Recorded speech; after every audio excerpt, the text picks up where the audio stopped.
My name's Virginia Tandy. I'm Director of Culture for Manchester City Council, and I'm also responsible for the Renaissance in the Regions programme, which is a museums transformation programme for the northwest of England.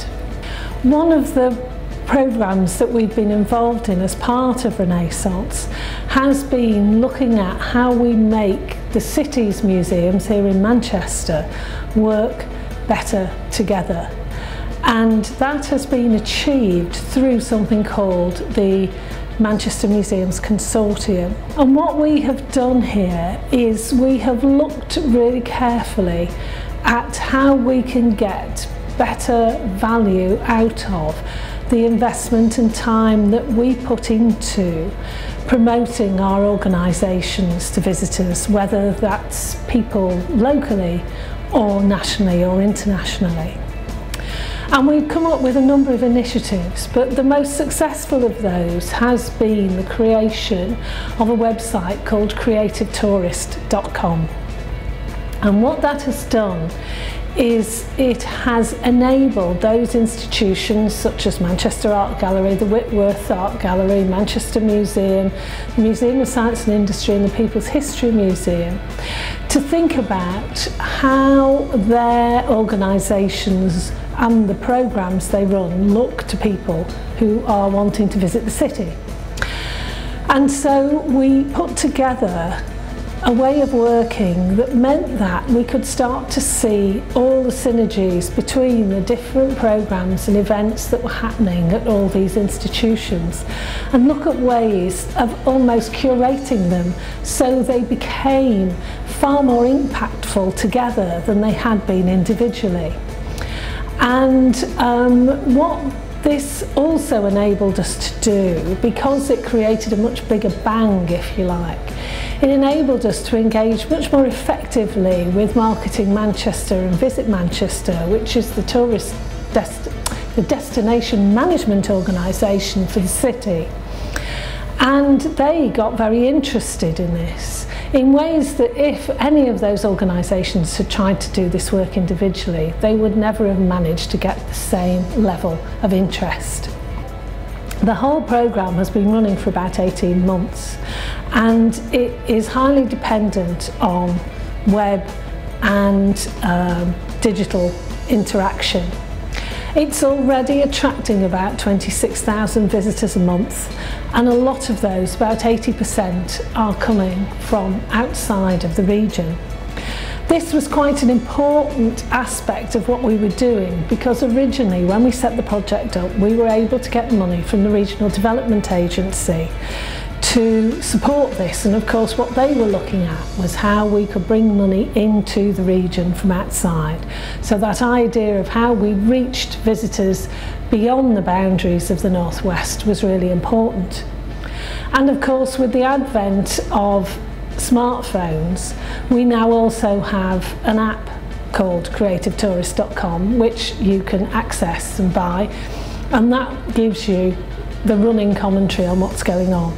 The way we did it was we thought about the programmes at the various institutions as a set of itineraries, and we imagined what it would be like to visit the city as a visitor with those organisations as some of your goals in terms of visiting a particular exhibition or a particular event, but also wrapping round that things to do with places to eat, places to shop, but also other cultural activity, whether it was to do with orchestras or theatres, that would enrich your visit so you could read the city rather than just be drawn by one single event. We have had some real success with this.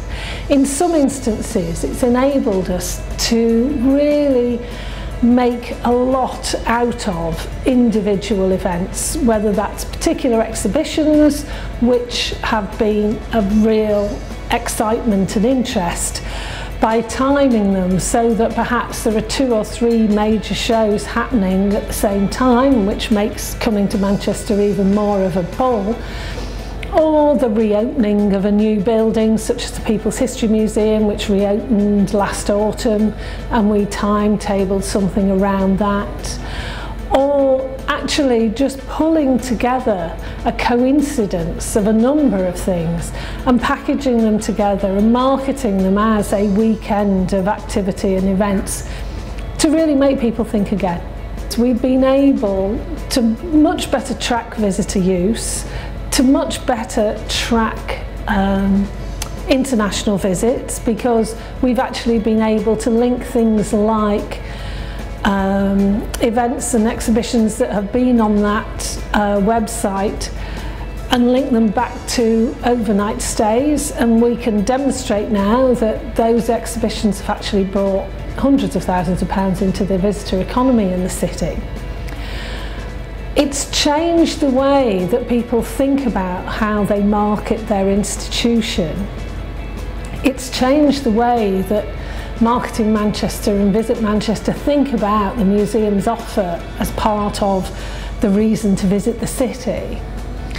And it's given us a much more collegiate approach to exhibition programming, to the timing of openings, to all those things that it's very easy when you're locked into your own institution to forget that actually if you teamed up with others you could actually get more impact. So that's been one of the real successes that we've had, and it's still going on. We haven't got as much money as we used to have, but everyone is so impressed and convinced about the benefits of it that we've found the money to keep it going in what are obviously tougher times. It's also won 2 digital awards because it is so creative in the way it works. And of course it is primarily aimed at young people who are metropolitans, who like to visit cities, and also empty nesters, people over 50 who have time and some cash to spare.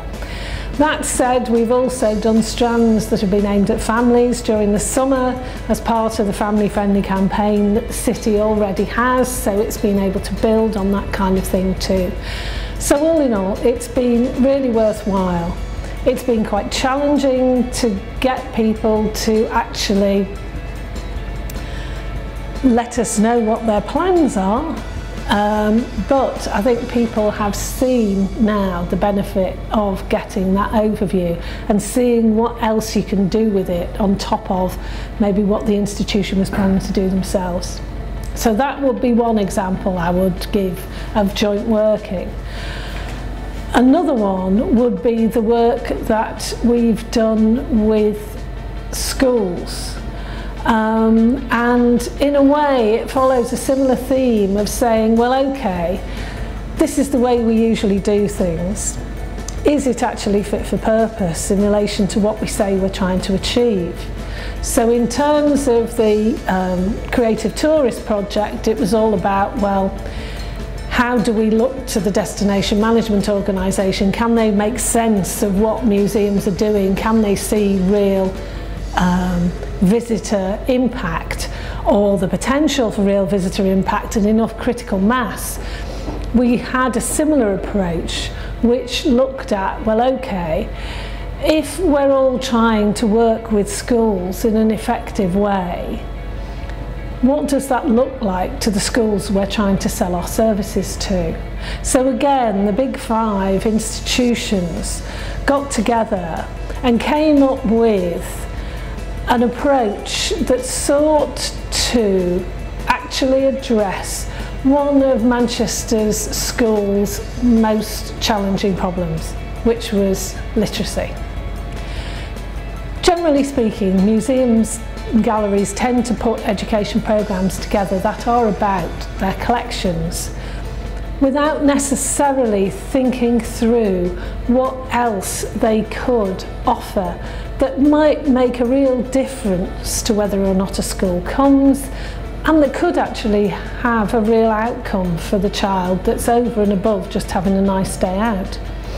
So with this idea of how to improve literacy at Key Stage 2, we began a programme of work where we put a member of staff into the education department who was a champion for museums, and a champion for museums working with schools that were struggling to meet their targets.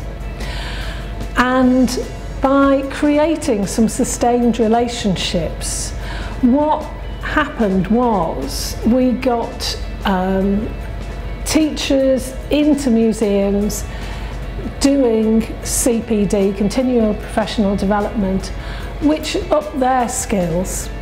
We also enabled some long-term sustained conversations between teachers and education officers within galleries and museums, and together they were able to really improve upon the quality of what was being offered, because the teachers were able to explain what it was they wanted, but they were also able to see much more what was possible in a museum and gallery environment. On the other hand, the education staff began to realise what they needed to do in order to meet the teachers' needs and to create more impactful activity that really had a tangible and measurable educational benefit. And so, embarking on this programme, we decided, because we had a clear research question, that we would commission museums evaluation from Warwick University to see if actually these museums visits did have any impact at all, and were we able to do anything about literacy if you exposed some Key Stage 2 children over a 6-week period. Could you actually track? And because literacy is quite carefully monitored, it was possible to do so. And we discovered that actually we could accelerate literacy rates, because we found that those children who had those experiences were actually 35% further on than they were expected to be as a consequence of the stimulus of coming to different environments, seeing different things, having the opportunity to talk about their experiences, and realising that that experience of talking actually then improved their writing skills. And funnily enough, once we embarked on this project, about 6 months later, a piece of research came out about primary school children needing to talk more about their experiences because it helped their literacy. We'd already found that out.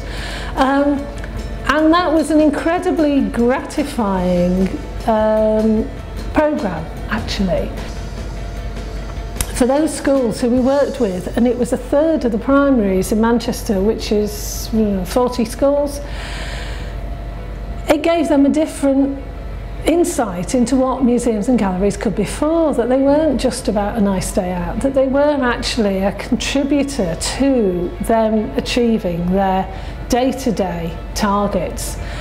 It gave the education staff the opportunity to understand much better what they needed to do a good job, and of course that's what everybody wants to do. And of course the real winners were the kids who actually got further on with the work that they were trying to do. And while that literacy target may not seem significant, if you think that 20% of the people living in Greater Manchester have got significant problems with literacy and numeracy, and how much we need to be able to read now to function in the world, whether it's using a mobile phone or whatever, that is really priceless stuff to have been able to achieve in such a strong and sustained way. So that's project number 2.